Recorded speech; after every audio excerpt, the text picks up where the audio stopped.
Hi, it's Maria and Sky. She's kind of just up here with me for the story. And she'll be down in just a little bit too. Oops, here comes. Let me show you who's coming. Come here, babies. Anyhow, they're pretty wiggly. So, it's Maria from Still Dreaming Homestead. Glad you're back with me. And I'm going to continue reading in our book, Little House in the Prairie. It's been such a good story. Now, I want to show you something. The pictures. Can you see Ma? And the girls? I think there's pictures of the girls. Yeah.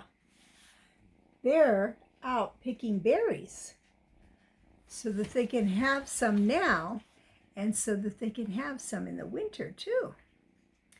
Fever and egg. I think I'm saying that wrong. Now, blackberries were ripe, and in the hot afternoons, Laura went with Ma to pick them.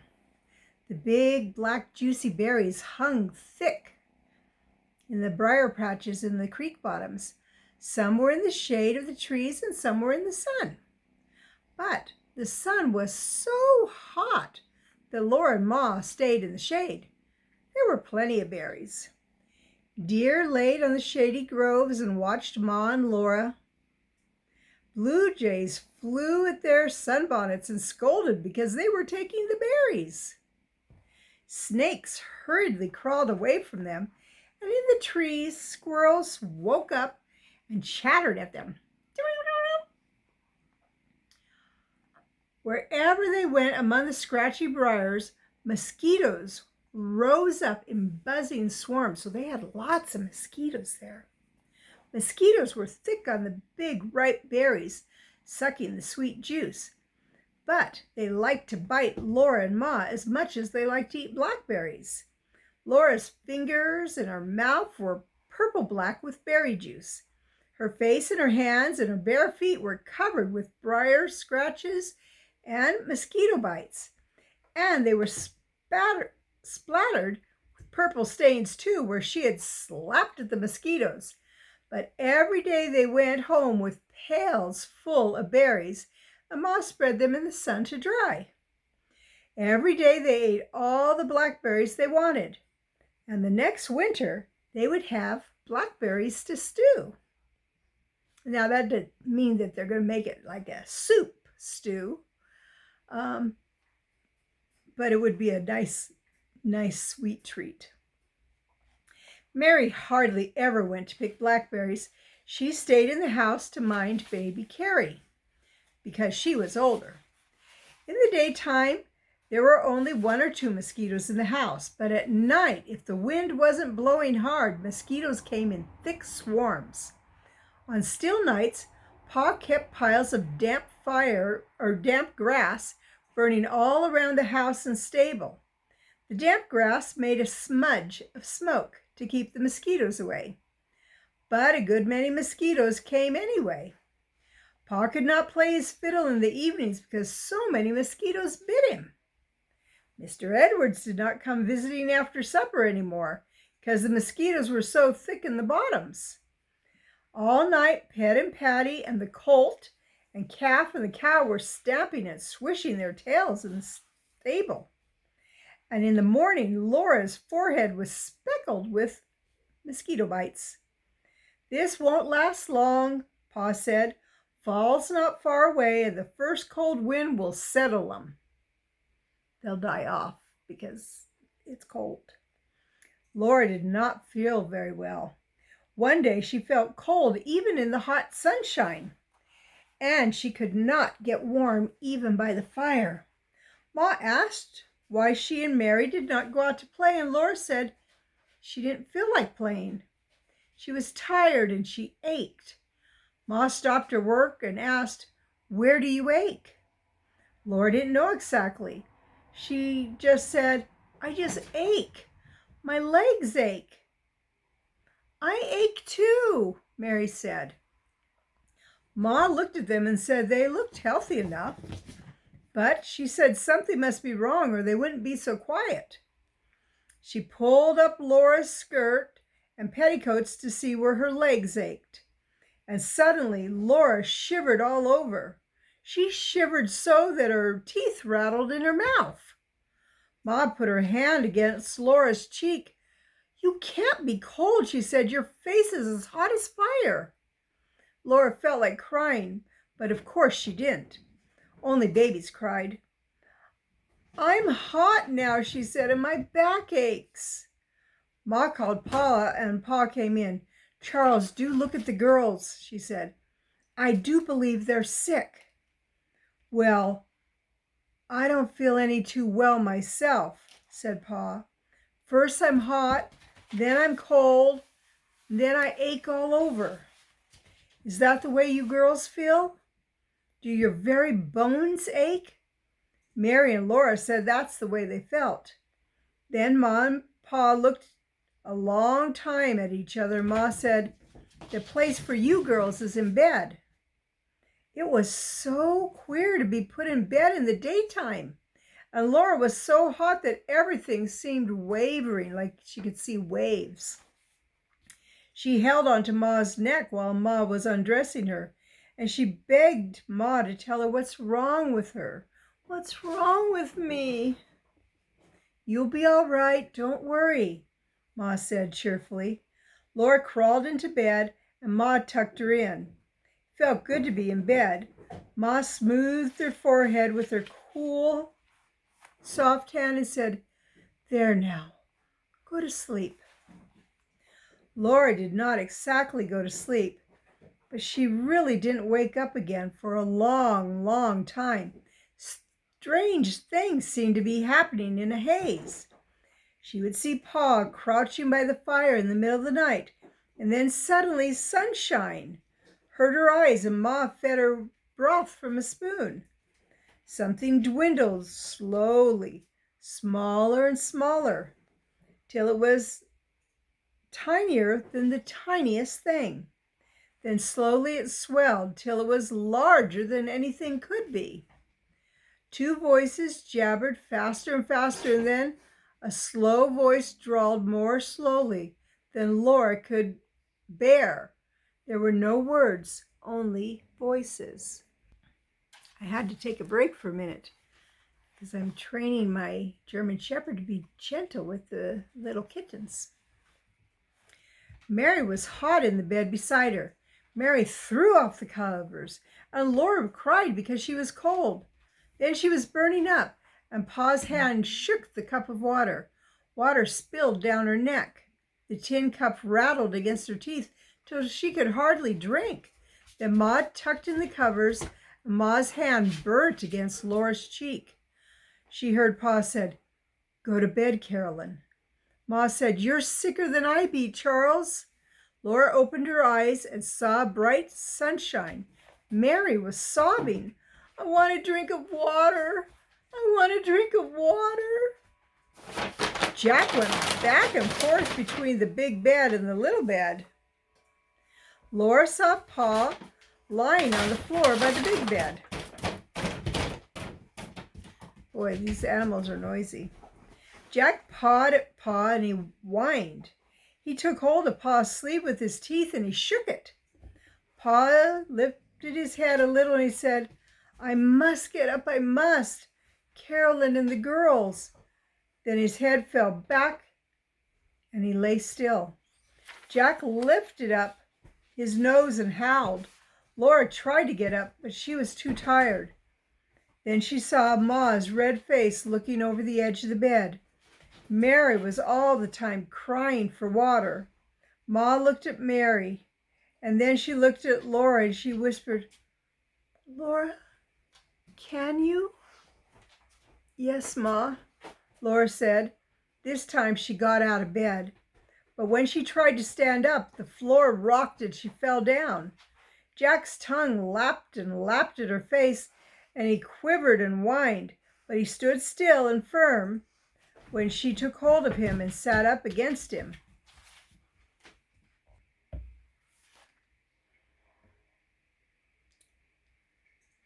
Jack's tongue lapped and lapped at her face, and he quivered and whined. But he stood still and firm when she took hold of him and sat up against him. She knew she must get water to stop Mary's crying, and she did. She crawled all the way across the floor to the water bucket.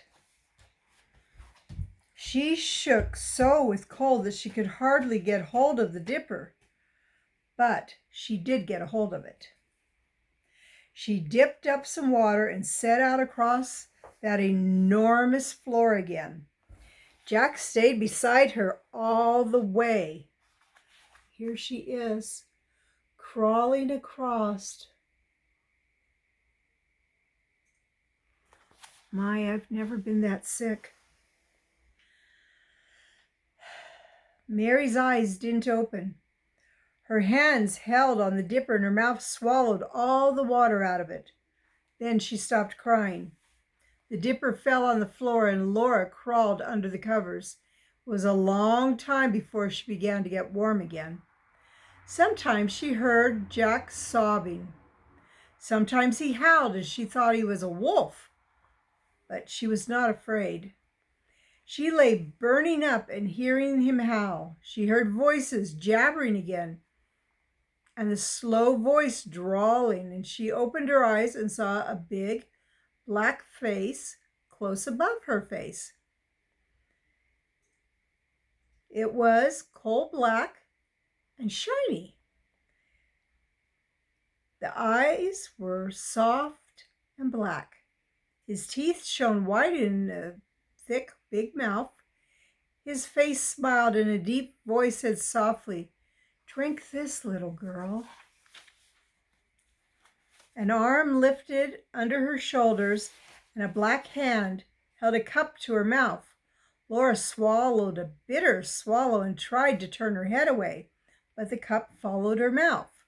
The mellow, deep voice said again, "Drink it. It will make you well." So Laura swallowed the whole bitter dose. When she woke up, a fat woman was stirring the fire. Laura looked at her carefully. She was not black. She was tanned like Ma. "I want a drink of water, please," Laura said. The fat woman brought it at once. The good cold water made Laura feel better. She looked at Mary asleep beside her, and she looked at Pa and Ma asleep in the big bed. Jack lay half asleep on the floor. Laura looked again at the fat woman and asked, "Who are you?" "I'm Mrs. Scott," the woman said, smiling. "There, you feeling better now?" "Yes, thank you," Laura said politely. The fat woman brought her a cup of hot prairie chicken broth. "Drink it all up like a good child," she said. Laura drank every drop of the good broth. "Now go to sleep," said Mrs. Scott. "I'm here to take care of everything till you're all well again." Next morning, Laura felt so much better that she wanted to get up. But Mrs. Scott said she'd better stay in bed until the doctor came. She lay and watched Mrs. Scott tidy the house and give medicine to Pa and Ma and Mary. Then it was Laura's turn. She opened her mouth and Mrs. Scott poured a dreadful bitterness out of a small folded paper onto Laura's tongue. Laura drank water and swallowed and drank again. She could swallow the powder, but she couldn't swallow the bitterness. Then the doctor came, and he was the black man that Laura had seen. There goes the music.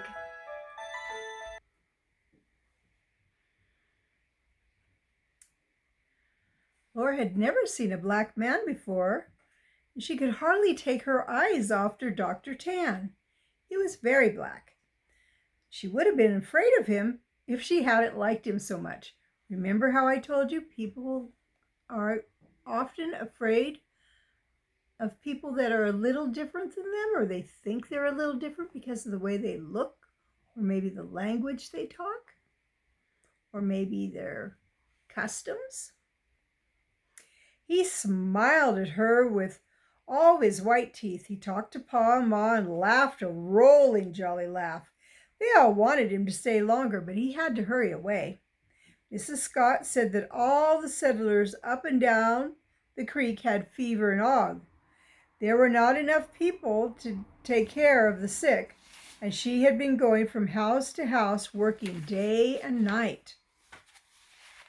"It's a wonder you ever lived through," she said, "all of you down at once.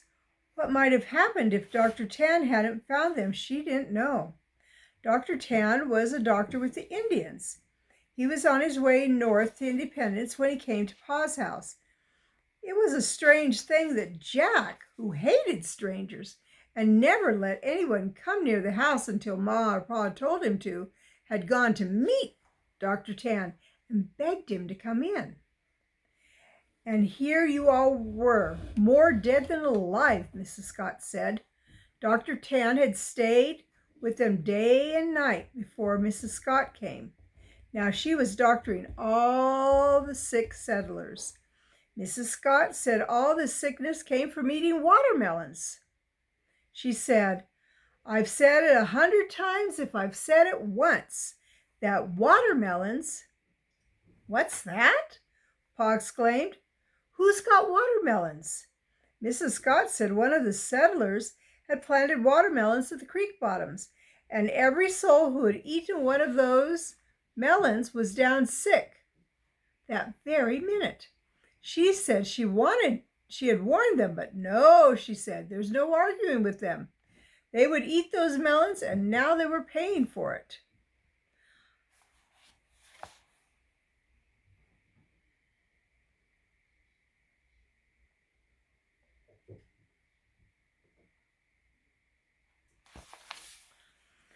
"I haven't tasted a good slice of watermelon since Hector was a pup," Pa said. That means a long time ago. Next day, he was out of bed. The next day, Laura was up, then Ma got up, and then Mary. They were all thin and shaky, but they could take care of themselves now, so Mrs. Scott went home. Ma said she didn't know how they could ever thank her, and Mrs. Scott said, "Posh! What are neighbors for but to help each other out?" Pa's cheeks were hollow, and he walked slowly because he had lost a lot of weight. Ma often sat down to rest. Laura and Mary didn't feel like playing. Every morning they took those bitter powders, but Ma still smiled her lovely smile, and Pa whistled cheerfully. "It's an ill wind that doesn't blow some good," he said. He wasn't able to work, so he would make a rocking chair for Ma. He brought some slender willows from the creek bottoms, and he made the chair in the house. He could stop any time to put wood on the fire or to lift a kettle for Ma. First, he made 4 stout legs and braced them firmly with cross pieces.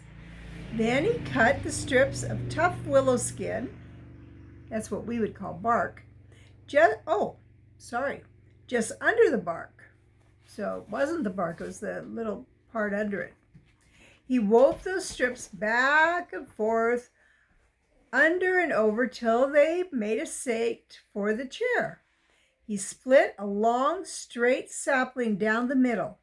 He pegged one end of it over half of the seat, and he curved it up and over and down and pegged the other side to the other side of the seat.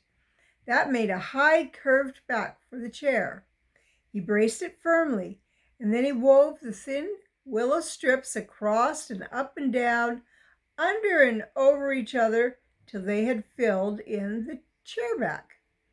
With the other half of the split sapling, Pa made arms for the chair. He curved them to the front of the seat, to the chair back, and he filled them up with woven strips. Last of all, he split a larger willow which had grown in a curve. He turned the chair upside down and pegged the curved pieces to the legs to make the rockers. And the chair was done. I'll show you what it looked like.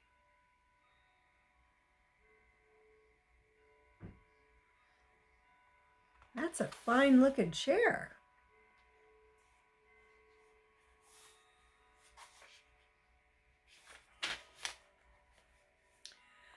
Then they had a celebration. Ma took off her apron and smoothed her brown hair, and she pinned her gold pin at the front of her collar. Mary tied the string of pearls around Carrie's neck. And Pa and Laura and Mary put Mary's pillow on the chair seat and set Laura's pillow against the back. Over the pillows, Pa spread the quilt from the little bed. Then he took Ma's hand and led her to the chair, and he put baby Carrie into her arms. Ma leaned back into the softness. Her thin cheeks flushed and her eyes sparkled with tears, but her smile was beautiful. The chair rocked her gently, and she said, "Oh, Charles, I haven't been so comfortable since I don't know when."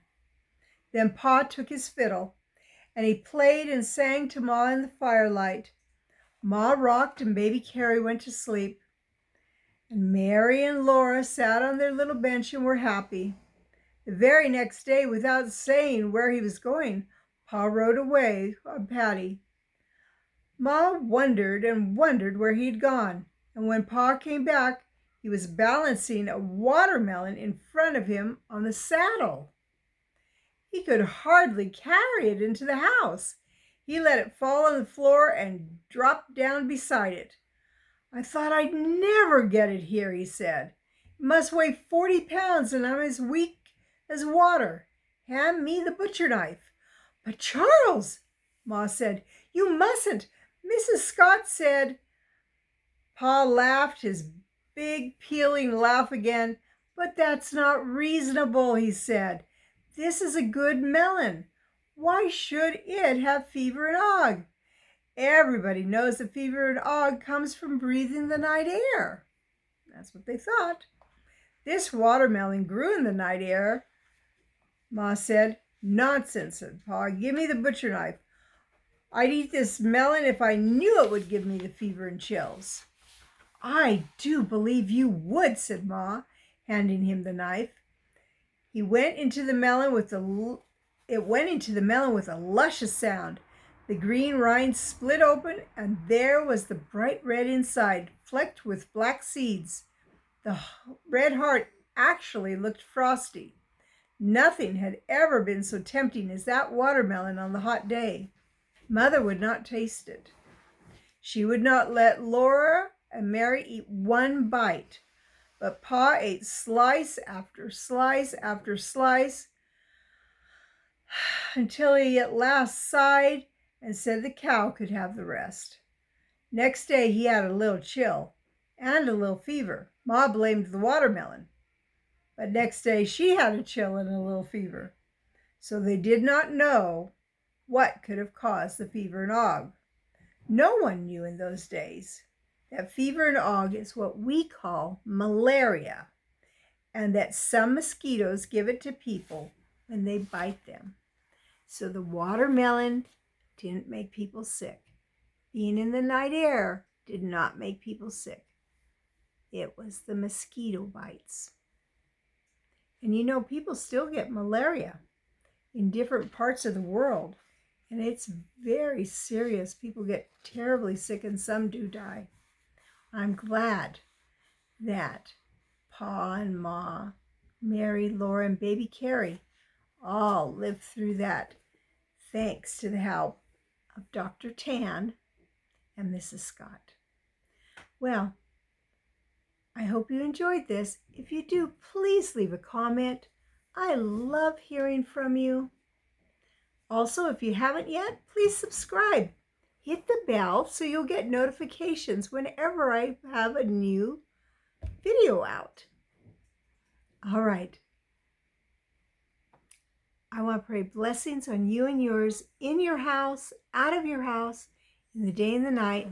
Whatever you do, keep dreaming.